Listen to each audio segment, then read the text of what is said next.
My parents pressured me to lose weight for my sister's wedding.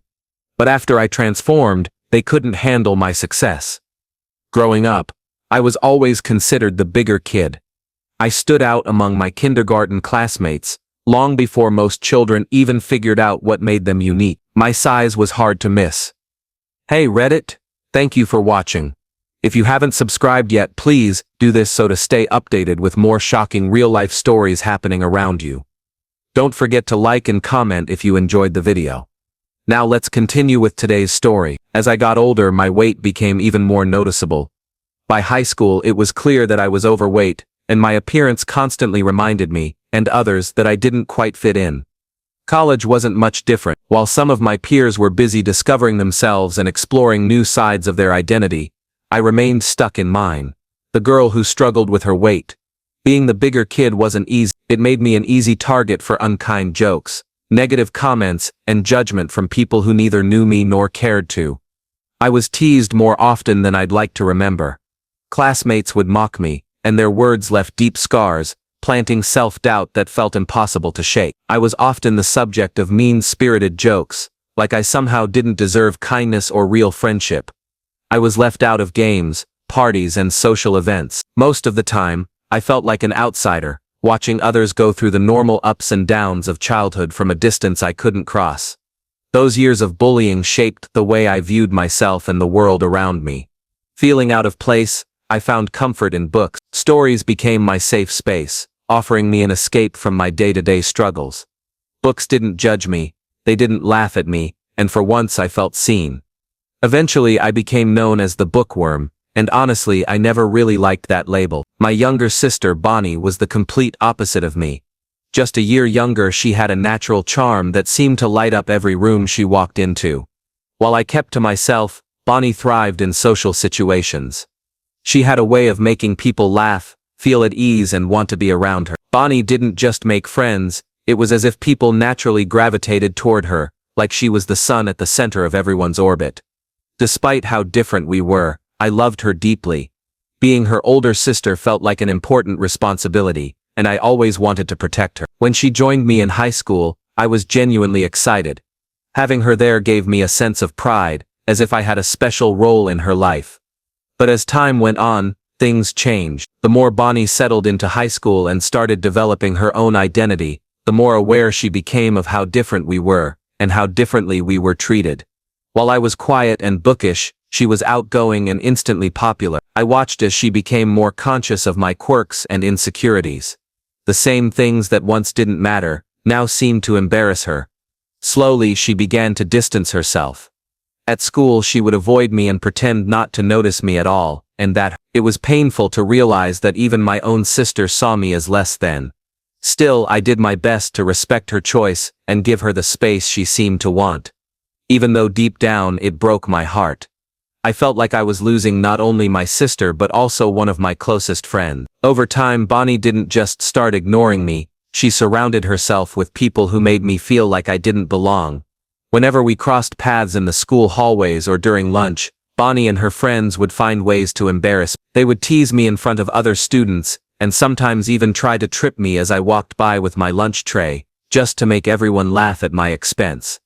It felt like I wasn't just losing my sister to new friendships, but to the same kind of hurtful behavior I had already endured for years. I found myself constantly on edge, trying to avoid not only judgment from classmates, but also the sting of mockery coming from someone I once looked up to.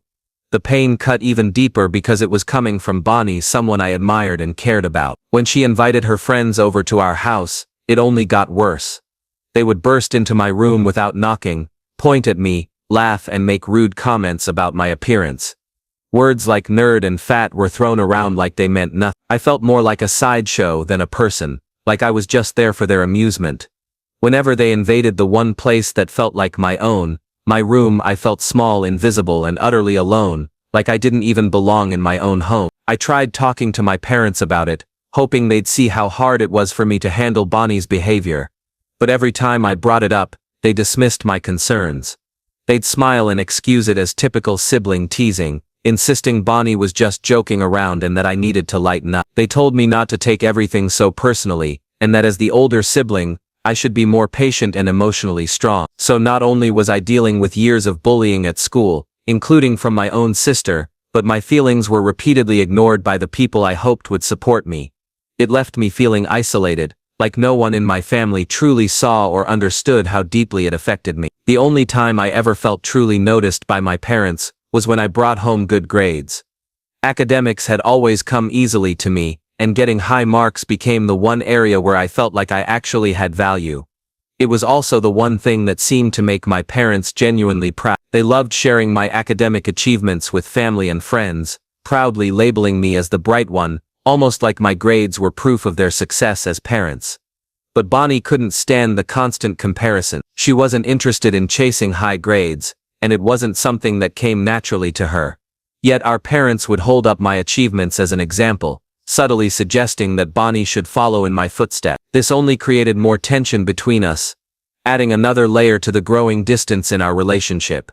I could always sense how frustrated and upset Bonnie was, and looking back, that probably explains why she acted the way she did toward me. Every now and then she would try to sabotage my hard work as a way of getting back at me.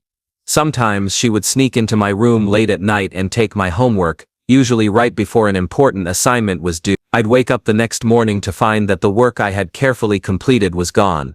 Panic would rush over me as I frantically searched through my books, papers and folders, growing more anxious by the second. And there she would be, standing at the doorway, watching me, smirking as if she was proud of how stressed I'd become. For her it was a small victory, a way to knock me down a notch, and remind me that I wasn't as strong as I tried to seem. Bonnie knew how much my grades meant to me, how much of my self-esteem I had tied to them, and it seemed like she took satisfaction in disrupting the one area where I felt secure. I only found out the full truth years later, when she casually admitted during a night out after a few drinks, that she had been the one taking my assignments all along. Over time my relationship with Bonnie improved, at least on the surface. You could say we both grew up and the sharp edges of our childhood rivalry softened. But the deep connection that many siblings share never fully developed between us.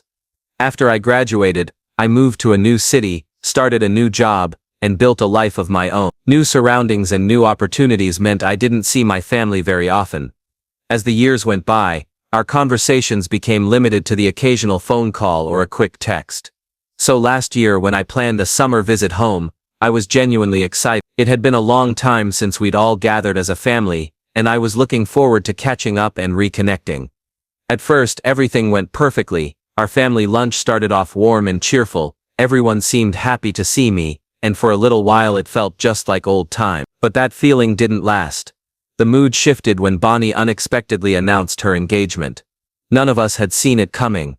At first we all thought she was making a joke, but it quickly became clear she was serious. She held out her hand, proudly showing off a stunning ring, and the room filled with surprise.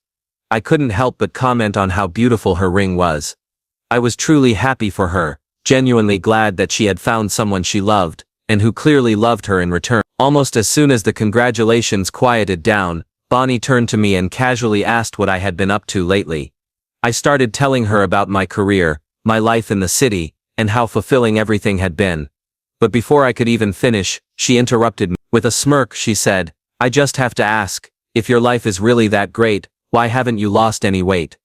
Her words hit me harder than I expected, instantly bringing back old insecurities I had spent years trying to overcome. The room fell silent, and I could feel everyone's eyes on me, as if waiting to see how I would react. I forced an awkward laugh and simply shrugged, trying to brush it off. But before the moment could pass, my parents joined the conversation, and instead of changing the subject, they echoed Bonnie's remarks. They began voicing their concerns about my weight, mentioning that I was still single, and even expressing worries that I might never start a family. Hearing them speak so bluntly felt humiliating. All the things I had worked hard for, the professional life I had built, the achievements I was proud of, none of it seemed to matter to them. To my family, the only thing worth discussing was my appearance and the fact that I hadn't yet settled down. The longer the conversation went on, the more painful their words became. I had spent years learning to accept and appreciate myself, slowly building confidence and independence. But in those moments, sitting at that table, I felt like the same insecure, awkward teen I used to be, desperate for their approval. My parents then turned to Bonnie and showered her with praise for getting engaged before me. Their pride in her was obvious, And no matter how much I had accomplished, I couldn't shake the feeling that in their eyes, I was still falling short. What was meant to be a joyful family reunion quickly turned into a painful reminder of old wounds. I felt more out of place than ever, but Bonnie wasn't finished. She kept asking personal questions, each one more uncomfortable than the last. "So when's your turn? Do you even have a boyfriend?" she asked, her voice full of mock concern that didn't quite hide the teasing underneath. And once again my parents joined in, agreeing that it was time for me to settle down, adding that Bonnie, being younger, was already moving forward with her life, while I was still, in their words, lagging behind. As the older sibling, they made it seem like I was simply wasting my life away at work. I tried to explain that I was genuinely happy with the life I had built for myself, that my career and independence brought me real fulfillment. I earned a good living, I was passionate about what I did, and I didn't feel the need for a spouse or children to validate my happiness. I told them honestly, I'm content just the way I am. But my words didn't seem to reach them. My mother especially looked at me with thinly veiled contempt. With a sharp glance, she asked, "What's the point of making all that money if you have no one to come home to?" It was clear she couldn't understand that happiness might exist outside of marriage or starting a family. Sitting there at the table, I felt that all too familiar ache, the feeling of being completely misunderstood. The people who were supposed to know me best, my own family, didn't seem to accept the life I had chosen. They were too busy measuring me against their own ideas of what happiness should look like. I had come home hoping for warmth, hoping to reconnect, but all I got was judgment and ridicule. Bonnie smirked and added her own jab. "I expect you to at least have a +1 by the time my wedding comes around." She chuckled as if it were a harmless joke, then kept going. "I don't want people thinking my sister is some old miserable woman sitting alone while I'm getting married." The comment stung, but I just shook my head and gave her the only answer I could manage. I promised I'd try, but the conversation didn't end there. My parents jumped back in, calmly suggesting that even if I couldn't find a partner by the time of Bonnie's wedding, which was nearly a year away, I should at least lose some weight and look more presentable. They even implied that if I slimmed down, it would be easier for me to attract someone. Bonnie eagerly agreed, chiming in, "Yeah, I want you to lose a few pounds at least." She said it so casually, as though she was doing me a favor. I sat there stunned, humiliated and aching in a way I hadn't felt in years. How could the people closest to me speak to me like that? Did I really deserve their cruelty just because I wasn't thin? Was I not allowed to have feelings, simply because I was overweight? I was still the same person as anyone else. I lived, I worked, I loved and I laughed just like everybody else. I had never seen my weight as an obstacle, so why did they? I had even dated men who cared about me just the way I was. But to my parents and Bonnie, my weight seemed to be the only explanation for why I hadn't settled down yet. I wanted to stand up for myself, to tell them how deeply their words cut, but I felt frozen, too stunned to form the right response. Their comments pulled me right back to my teenage years, back to all those painful days when my weight made me a target. I hated how easily my family could throw around the very words that had haunted me for so long, without a single thought for how I felt. So I stayed silent. I sat there swallowing the pain, and let the conversation drift to another topic. When I finally returned home after that trip, something inside me snapped. I threw myself into weight loss with a determination I didn't even know I had. At first it was all about proving something to my family, but somewhere along the way it became personal. I joined a gym, committed to a strict diet, and even hired a personal trainer. My trainer was an absolute lifesaver. She had been through the same journey, transforming from overweight to a healthy size, and she understood exactly how to guide me through a path tailored to my needs. She designed a routine that fit my goals, and more importantly, she encouraged me every single step of the way, constantly reminding me to give myself grace whenever I stumbled. For the first time ever, everything just seemed to click. The weight started coming off steadily, and as it did I felt lighter, not just in my body but in my mind too. Slowly but surely, I began to feel different. I began to look different. My confidence grew in ways I never thought possible. I had always believed that losing weight wouldn't change much, that it wouldn't affect how people treated me, but it did. People see me differently now. Strangers are kinder, more attentive. Friends and colleagues treat me with a new kind of respect. I can't deny that this change feels like a kind of validation, one I had never experienced before. It's as if the world only just started noticing me. My new body came with a new sense of style. I overhauled my entire wardrobe, filling it with clothes I had once only dreamed of wearing. I even went for a full hair makeover, choosing a bold, trendy style I'd never have had the courage to try before. Sure, it might have cost a bit, but I've never felt this good about myself. These days, when I look in the mirror, I barely recognize the person staring back. It's like I've finally met a version of myself I never knew existed. I'm proud of how far I've come, not just because I lost weight, but because I gained something far more important: confidence, self-respect, and a sense of peace. But now, with Bonnie's wedding only 2 weeks away, my family has invited me to fly down and join them for lunch next week, to finalize the wedding plans. And honestly, I don't want to go. I don't want to sit at that table and risk being ridiculed or belittled all over again, especially now, when I've finally found a way to feel good about myself. I don't want to be dragged back into that old pain, not after working so hard to heal. Part of me doesn't even want to go to the wedding at all, not after the way my parents and Bonnie have treated me. But I know if I skip it, they'll be furious. I can already hear their voices, telling me that family is family, and that no matter how hurt or heartbroken I might feel, I'm obligated to show up for Bonnie's big day.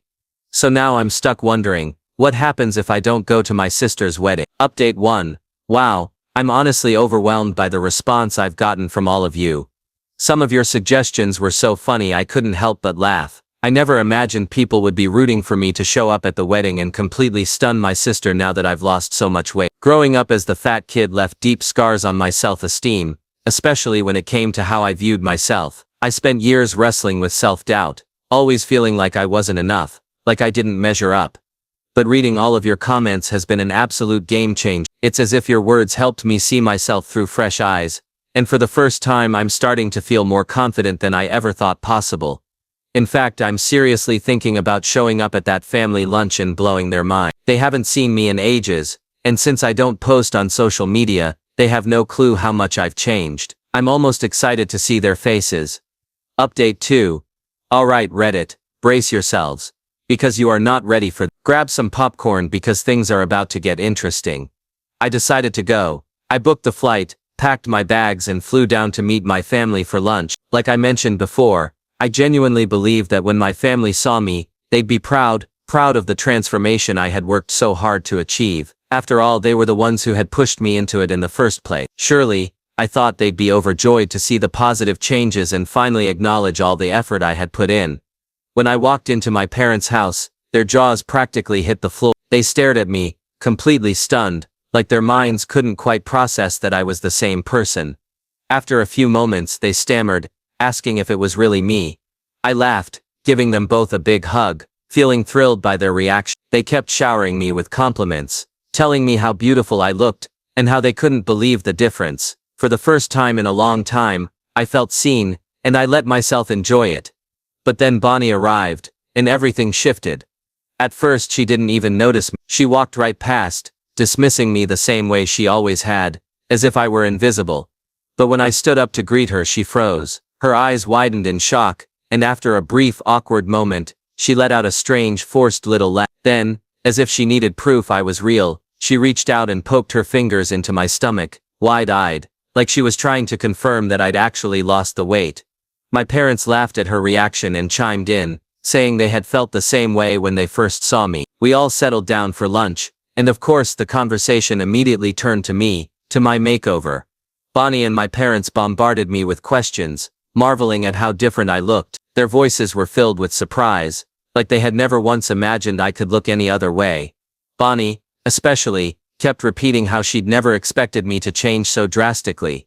And then she dropped the real kicker. With a tone as casual as if she were commenting on the weather, she said, "When I first asked you to lose weight, I never expected you to look this pretty. I didn't even know you had that jawline and those ankles under all that fat." I paused, trying to keep my composure, and smiled at her calmly before replying, "Bonnie, I've always been pretty. Losing weight just brought my features forward." But she wasn't done. She leaned in, looking me over, and then with no shame asked, "Did you have some surgeries done? Because there's no way you look this good on your own." I could feel the heat rising in my chest. The audacity to assume the only way I could look attractive was through surgery, completely disregarding the months of sweat, discipline, and self-love I'd poured into this journey. I met her eyes and said, steady and sharp, "Wow, Bonnie, it's amazing how little you think of me. No surgery, Just a lot of hard work and self-love, something you might want to try sometime. Her expression shifted from surprise to sour, and for the first time in forever, I didn't care. It felt incredible to finally stand up for myself and put her in her place. Before she could clap back, my parents quickly jumped in, trying to smooth things over. My mother, in her typical way, added, "Oh, you shouldn't be offended, dear. The three of us we've never seen you like this before." And then, without even thinking about the impact, she added, "Honestly, you look even more beautiful now than Bonnie does, and she's the one getting married." I watched as Bonnie's face hardened, the anger simmering just beneath the surface. I didn't say another word. I simply focused on my food, letting her stew in it, and just as I thought the conversation was finally shifting, my mother in true form started up again. I turned to Bonnie, who had been glaring at me the whole time, waiting for her turn. "Bonnie," I said, my voice steady, "you always act so smug, like you're better than everyone.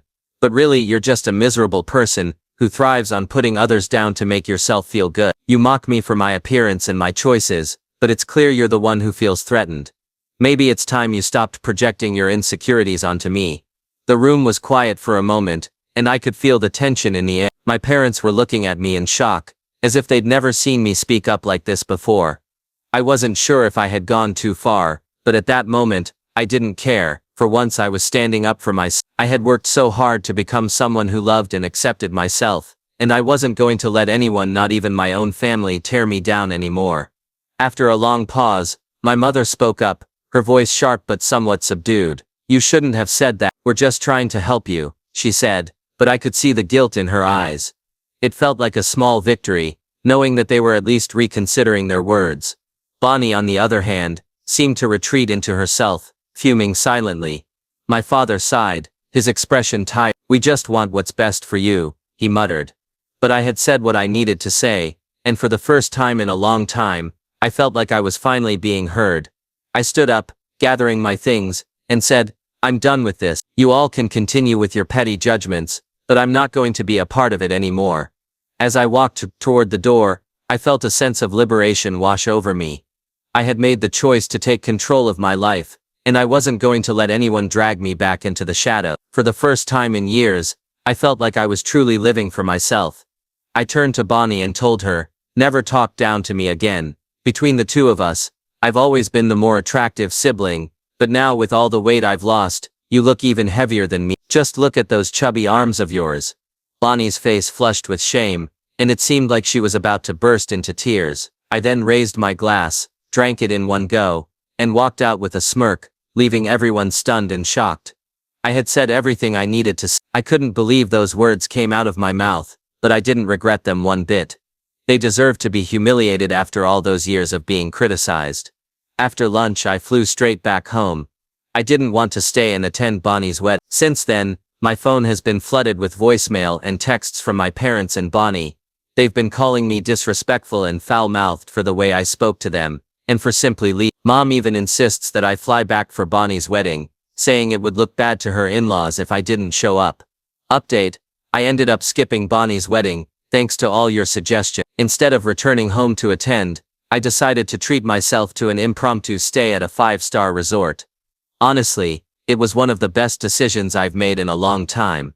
I spent the weekend doing whatever made me happy, no drama or pressure, just pure enjoyment. I treated myself to a spa day, binge-watched my favorite shows, and even visited some new places in the city that I had been wanting to see.